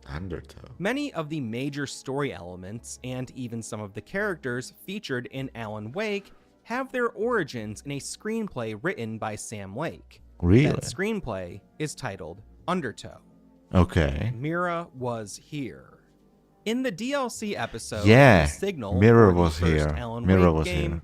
players can find graffiti that reads, Mira was here. This is in reference to John Mira, a character from Address Unknown, the television series from the Max Payne games. Okay, I did not know about that. Nukem. Okay. Apogee Software was an early partner of Remedy Entertainment. Apogee Software, which eventually began using the brand name 3D Realms for its 3D games, were the developers of the Duke Nukem series. Remedy's first game, Death Rally, was published by Apogee Software, around 8 months after the release of Duke Nukem 3D. In an attempt to build on the success of Duke Nukem 3D, the box art for Death Rally proudly announces the players can race against Duke Nukem himself. Okay. Duke would go on to appear in the remake of Death Rally as well, offering evidence that Duke Nukem is in some way part of the extended Remedy universe. Players can also find a Duke Nukem 3D mousepad near a computer in the first Max Payne game. The Flamingo. In Max Payne, the Pink Flamingo is a prominent character in the show Address Unknown, speaking backwards and delivering lines like, mirrors are more fun than television. In Control, Jesse Faden is tasked with cleansing an altered item in the form of a pink flamingo lawn ornament. Alan Wake 2 brought more pink flamingos into the mix, with several of them being scattered throughout Coffee World. Alan Wake cover art, Secret Images. The cover art for the first Alan Wake game contains 2 images that many people fail to notice at first. The tree line reflecting on the water morphs to resemble a group of Taken. And the face of Alice Wake can be seen on the surface of the water. Alan Wake Official Survival Guide. The Alan Wake Official Survival Guide is, in part, a standard player's guide, but it is formatted in such a way that makes it feel like a direct extension of the game.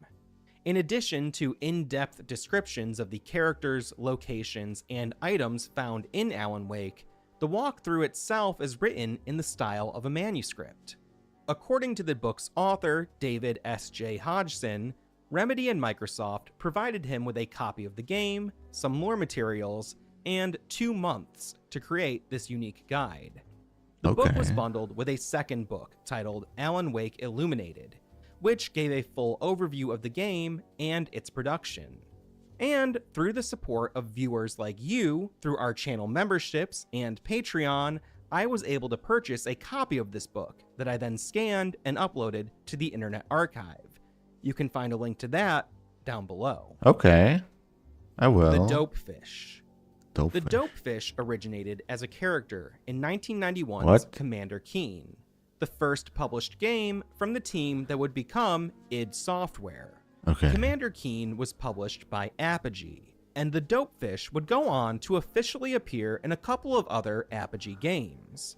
Over time, more and more PC games would feature references to the Dopefish, including Max Payne and Alan Wake. Oh, really? Alan Wake might hold the record for the most Dopefish references in a single game, with 3 Dopefish references scattered throughout the campaign.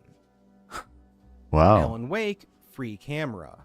If players type "free camera" into the launch options for the PC port of Alan Wake, they can press both thumbsticks on a game controller to activate a free camera mode. Doing so allows players to see that large portions of the game's world are realistically connected. It also lets you get a closer look at things that you would otherwise only ever be able to see from a distance. Backmasking. Backmasking is the practice of including a backwards message in a recording that is meant to be played forward. The technique has been used several times in songs featured in Remedy games, like this bit in the 2019 song Take Control. The diamond will tell you where 1, 19, 7, 1, 18, 4, 9, 19. Which gave players instructions on how to reach an especially well-hidden secret in the game. The first line of this backwards speech also gave us an early glimpse into some of the events of Alan Wake 2, making direct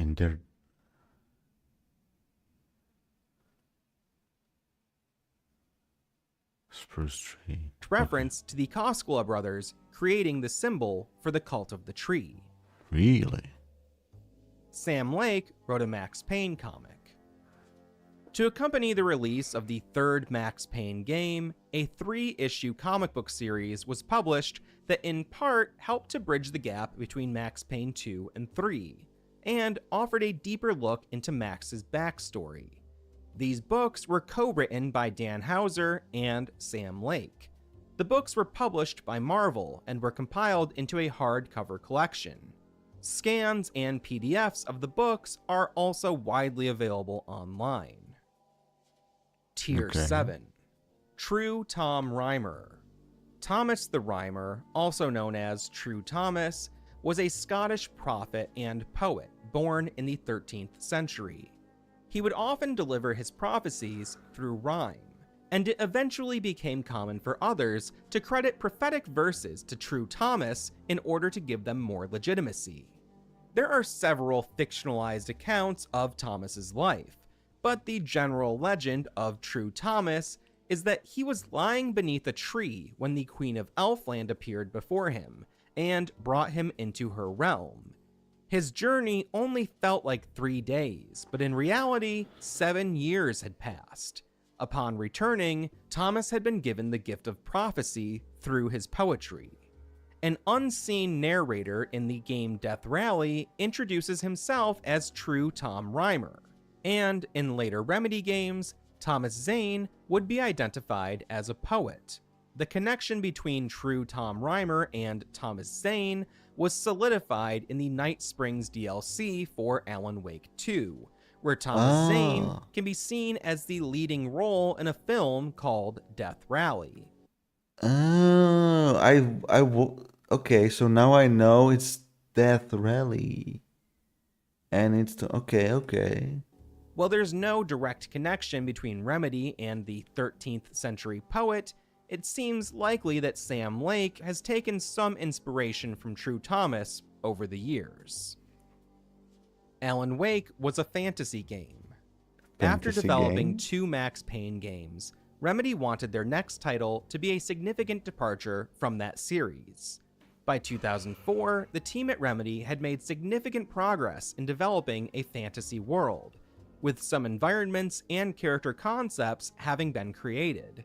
However, this idea was eventually abandoned in favor of what would eventually become Alan Wake.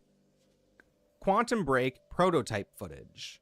The initial plans for Quantum Break were much more ambitious than the game we eventually got. There were going to be multiple playable protagonists, an idea that was ultimately condensed into the Junction section. Junction and so maybe even Beth would have been playable. Okay. Where you take control of Paul Serene. And Paul. While no playable version of this early concept for Quantum Break has ever surfaced, some prototype footage has been made available that shows a very different looking game. Mr. Scratch killed Sam Lake. Really? Remedy created a series of promotional videos for the release of Alan Wake's American Nightmare. Throughout them, Mr. Scratch can be seen lurking around in the background. In the third of 3 dev diary videos that were published, Sam Lake can be seen being attacked by the Dark Presence, and then having his limp and presumably dead body carried away by none other than Mr. Scratch. These Whoa. events are canon, and every time that you've seen Sam Lake since these videos were published, you've actually been seeing a Sam Lake clone. Okay. Alan Wake bonus files. When you install the PC version of Alan Wake, there are several folders of bonus files, which include photos, videos documenting the game's development, MP3s, and a bunch of PDF files that include scripts, comics, and sheet music for the game's score. These files are not included with Alan Wake Remastered. Jesse met Beth. Music, Okay. a bunch of Wake bonus files. When you install the PC version of Alan Wake, there are several folders of bonus files, which include photos, videos documenting the game's development, MP3s, and a bunch of PDF files that include scripts, comics, and sheet music for the game's score. These files are not included with Alan Wake Remastered. Okay. Jesse met Beth. At a certain point in the game Control, you can find a photo that appears to show Jesse Faden sitting at a table with Beth Wilder, a character Okay. from the game Quantum Break. Both characters were portrayed by Courtney Hope. Given the fact that Jesse is an interdimensional traveler and Beth Wilder has traveled through time, it's not impossible for these two to have crossed paths, even if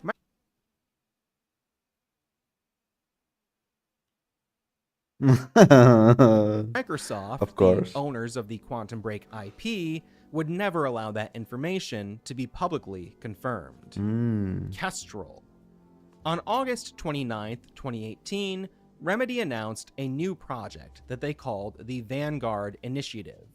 According to a press release, the focus of the team was ongoing live multiplayer game experiences.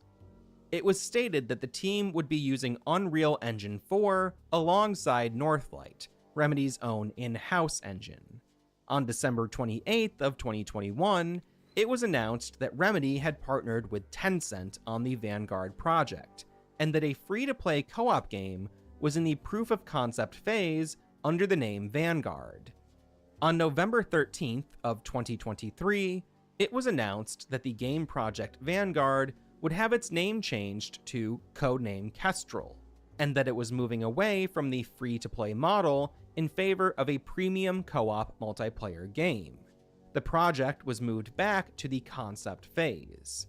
On May 7th of 2024, it was announced that Kestrel was being cancelled so that Remedy could put more focus on existing franchises. No images of Kestrel were ever released to the public. Okay. Remedy's other multiplayer project, known as Condor, is currently still in development.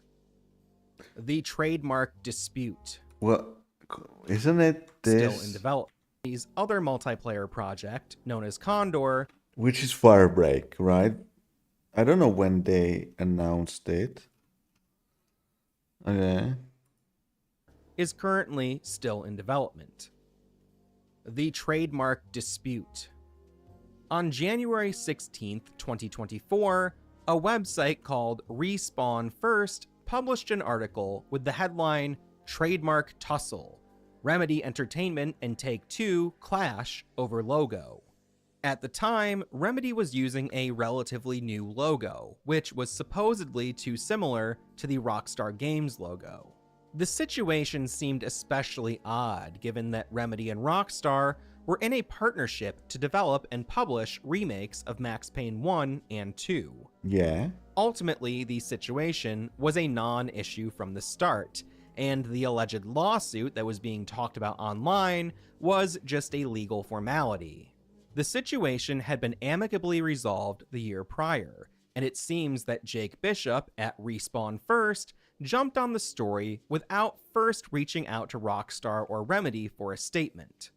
Despite Remedy going on record as saying that the dispute had long since been resolved, Jake Bishop returned to the story in March of 2024 when he stated that he felt it was unlikely that Remedy would be able to continue using their new logo. Remedy has continued to use their new logo since its reveal in April of 2023. Naked Mona. Okay, also I wanna... Control and a mystery modeled. Okay. Kojima was in Control. Kojima, yeah, I In a didn't know it was mission intended to Kojima. be exclusive to the PlayStation 4 I version thought it of was just Japan. They never really... Okay, I didn't know. Control. Players can enter And the like getting this, it was so not like I couldn't. It was not intuitive. sensory deprivation tank and listen to a sort of guided meditation with a Japanese language voiceover provided by Hideo Kojima. The imagery described on the tapes materializes in environments that the player explores. This mission has been available on PC through illicit mods, although it appears that subsequent patches for Control further restricted access to this content. Really? I think... Tier 8. Final Reality. Final Reality is a 3D benchmark created by Remedy Entertainment. Okay. Benchmarks like this are used to test the limits of a PC and see what it's capable of. The Final Reality team eventually broke off into a group called FutureMark, which developed 3D Mark, Really? which is still a popular benchmarking That tool is? to this day. The original Final Reality benchmark includes some familiar imagery, making it yet another element of the loosely connected and unofficial extended Remedy universe. Artemis. Artemis. In Quantum Break, players can find a large whiteboard display where Yeah. Paul Serene has documented key events in history, Sure. with objectives and notes, all informed by his time-traveling experiences. One particular note that has been of interest to some players reads Artemis Vision. Vision of Artemis connection to shifters? What does this mean? There are many characters in Quantum Break, some of whom we never actually see, but this appears to be the only mention of Artemis. Whether or not this is part of a larger story element that was cut from the game is currently unconfirmed. Stay Frosty Baskinator. Catherine Baskin is the current community manager for Helldivers 2. Okay. She's also a longtime Remedy superfan whose username, Baskinator, was immortalized in Max Payne 2 and Alan Wake. Really? The Remedy and Rockstar connected universe. There is a mounting pile of evidence to suggest that there is an intentional connection between the worlds of Remedy and Rockstar games. Really? Yes, Stubbs is that's the... Is that the lawyer? I think. Recurring imagery and themes support this theory, and some seemingly overt references, like the Ocean View Hotel in the GTA 6 trailer, Really? and Remedy's long-standing relationship with Rockstar Games, make it a very compelling rabbit hole to dive into. Secret Finale. Okay. If players can complete Max Payne on its hardest difficulty level, Dead on Arrival, they can access an exclusive chapter called Secret Finale. In this chapter, Max enters a room and then goes into a semi-permanent bullet time state. The room then fills with especially difficult enemies. If you can defeat them all, you can then enter another room that displays some photos taken during the game's development, alongside a large rotating Remedy logo. Alan Wake wrote Okay. Control. Documents can be found in the game Control that many fans have interpreted as proof of Alan Wake having created the entirety of that game's events. A script for an episode of the in-universe television show Night Springs appears to directly mirror some of the events of Control. While the idea of Alan creating entire people out of nothing has been directly refuted by Remedy, there are many posts online made by players who feel like Remedy was trying to suggest Alan Wake was creating and orchestrating everything that went down throughout Control. It wasn't until Alan Wake 2 that players received more context, confirming the theory that Alan wasn't actually creating all of those events, but was predicting them, receiving visions from throughout time, and using them to create his narratives. While some of the nuances of Alan's powers are still up for debate, it's been made very clear that Alan can only nudge things in a certain direction, and isn't able to directly control the outcome of every situation that he writes about. Clay Stewart in Bright Falls. While the Alan Wake Files book indicates that Clay Stewart didn't arrive in Bright Falls until after the events of the first game, Clay is clearly visible in downtown Bright Falls during the opening portion of the game. This can be confirmed by using the free camera mode, and while this isn't a full quality model of Clay Stewart, it is unmistakably the same person. Was this Remedy just reusing an asset? Or is it meant to suggest something deeper about the nature of time in the RCU? We may never know for sure. Or the maybe next just a mistake, testament. but sure. At E3 2000, God Games handed out a promotional item that looked like a Bible called The Next Testament. God Games was started as an alliance of 8 different video game developers who hoped that they could combine their efforts to publish games without being hampered by outside marketing and business types. The Next Testament featured previews of upcoming God Games releases, which at the time included Max Payne. Photos of this item have appeared online, but attempts to track down an existing copy have so far been unsuccessful. LucasArts almost sued Remedy. Really? As was reported by IGN back in July of 1998, LucasArts demanded that Remedy Entertainment change their logo. LucasArts felt that the top portion of Remedy's logo too closely resembled the LucasArts logo, and threatened legal action if Remedy wouldn't change it. Remedy complied, but according to a statement made at the time, they had already been working on a new logo, as they felt that the logo in question didn't accurately portray the company image. The logo was removed from Remedy's website and replaced with a question mark. On April 29, 1999, Remedy unveiled their classic bullet logo. Mr. Door boss fight. During a developer live stream that took place on May 29, 2024, it was revealed that a boss battle between Alan Wake and Mr. Door was planned at an early point during development. Will these two do battle when they meet again?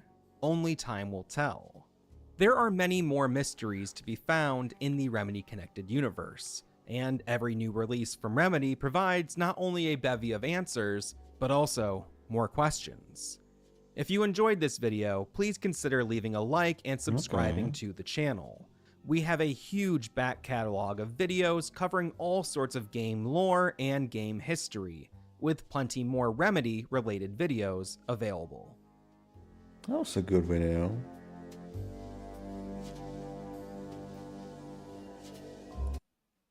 Rise and Fall of Alan Wake.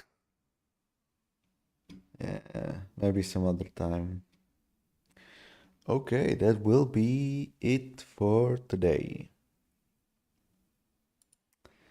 So, yes.